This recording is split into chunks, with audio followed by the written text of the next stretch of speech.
Welcome back everyone, DestinysJesus here. In this video it's been me breaking down how Bugha, Mero and Muzz won the Trio Grand Royale and all the strategies and stuff they were doing. I actually held them a little bit to prepare overnight for this event. It's like the first team that I coached in a very long time, and they went from like third place in the leader to absolutely dominating day two. So I've kind of got some insight into that. It was mostly just surge stuff and moving surge stuff as well that I was helping them with. But aside from that, these guys played absolutely insane. There's a lot you guys can learn. So make sure to like in the video, and also make sure to go check out my Twitch, which I'll link below, since I'm going to be streaming DreamHack Sweden, I'm pretty sure. And I should be having some like vlogs and stuff coming up from that. So make sure to go follow me over there.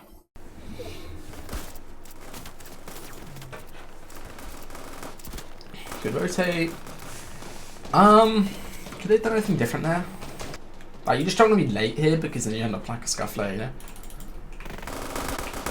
It's like maybe they could have rotated up there and then gotten the edge a little bit higher, but like, I mean, this works either way. What is that? Okay.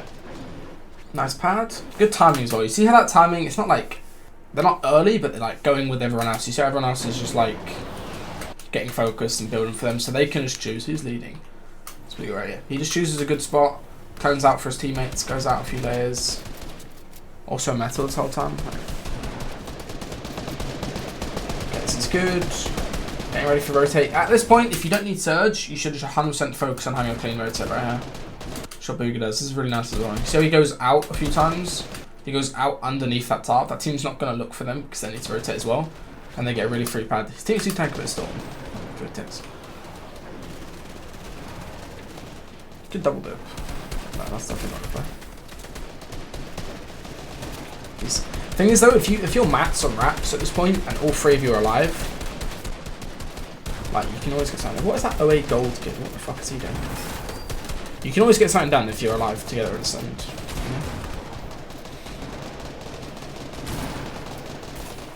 Yeah, like you shock through a tarp, triple spray, so much damage. Good play by Bugha to drop off, block off back there. He blocks off back. Dukezz gets in, gets a knock. Where's that body even gone? Okay. But these kids just like are forced to tarp forward for them, you know? This is a lovely play.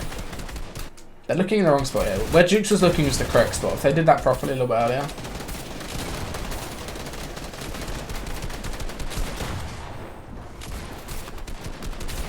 That's a little scuffed.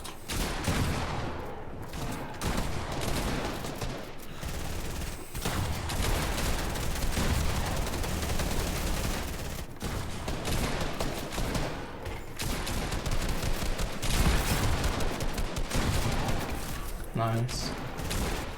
That was a lovely play.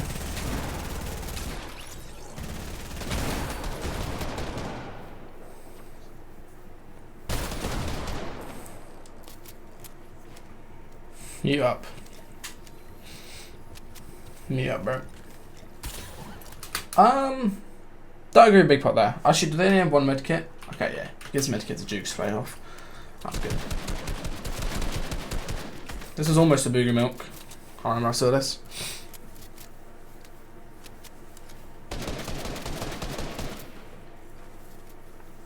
So they jumped down.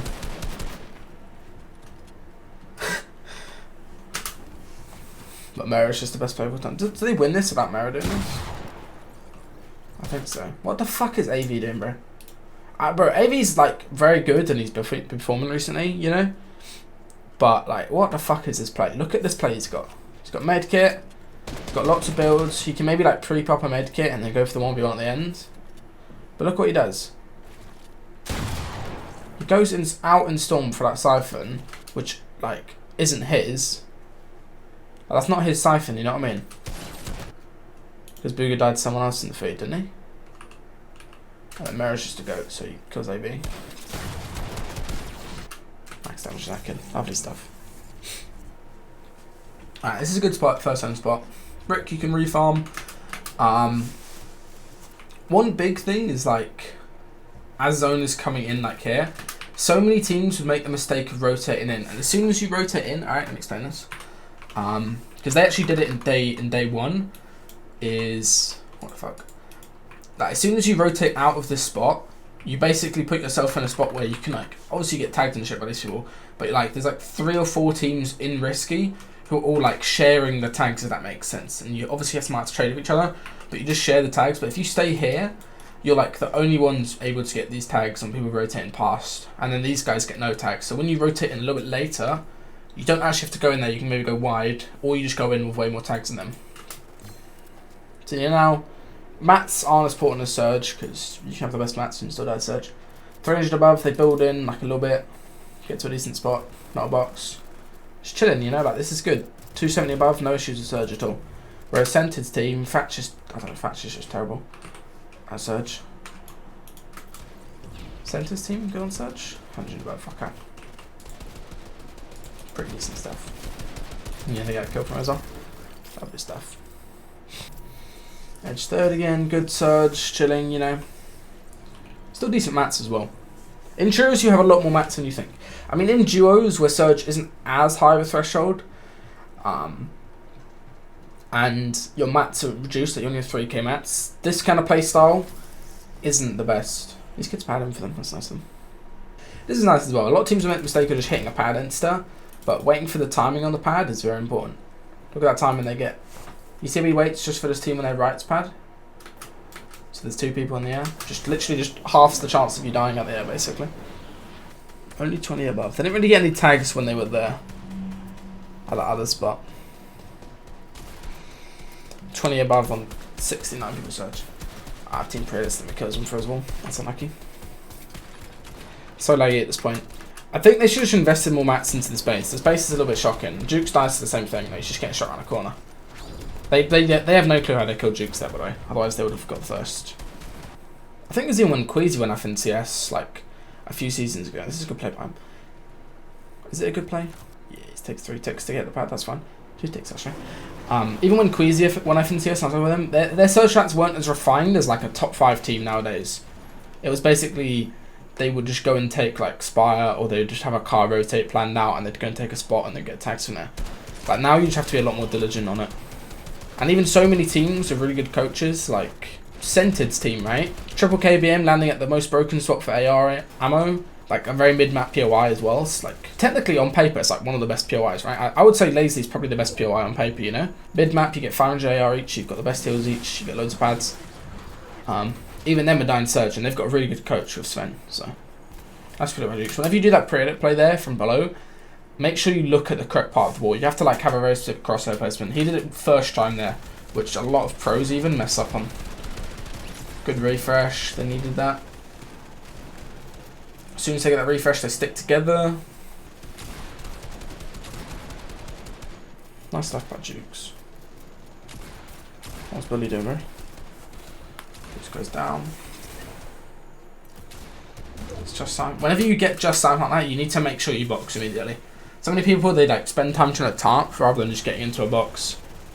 I'm taking the ruby, you know. Gets this one off though. Nice move. You see we move there to the side a little bit to get his medkit off? I think he gets it off, right? Yeah, he does. Good play. That's a lot of placement he gets. Dies top 8 after that. If he got that loot there, maybe he could have got up the hill. Probably not. Lovely stuff. It's literally the exact same one. Nice pad. Early timing on that as well. I like these early timing rotates with line of sight breaks. Lovely stuff.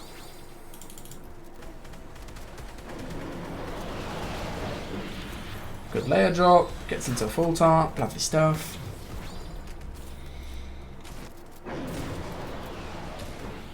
Lovely pad. They want to wait to hit it though. That's good. You see he waits to hit that there? That's so huge. But Mero's still waiting to hit him, bro, just to try to find a kill.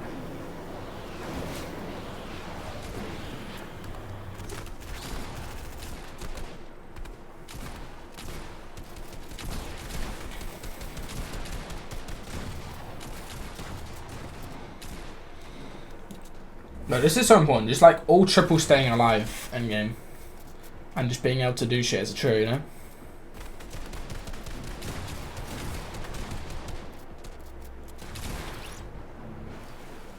I don't think Dubs has hit the VOD since show off in TS.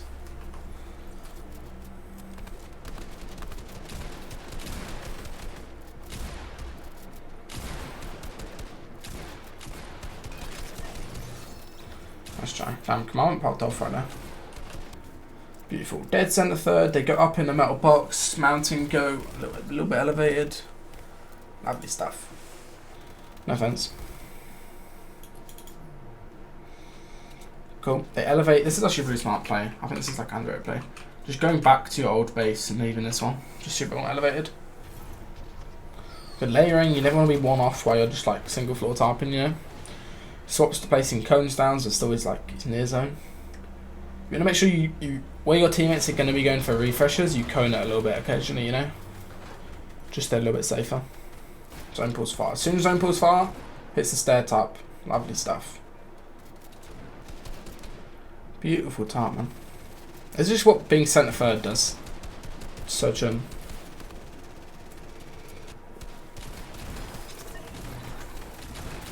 At this point, you need to all play together, which is what they do.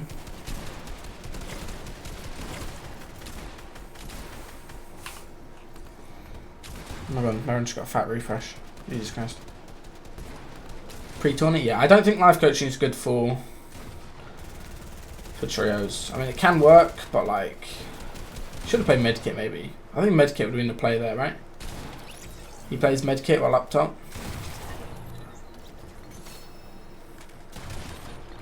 Yeah, top 3, not bad. Very good game. It's very consistent, safe playstyle, you know. That's that. 4 games. Lovely stuff. The first 2 games on day 2 weren't the best.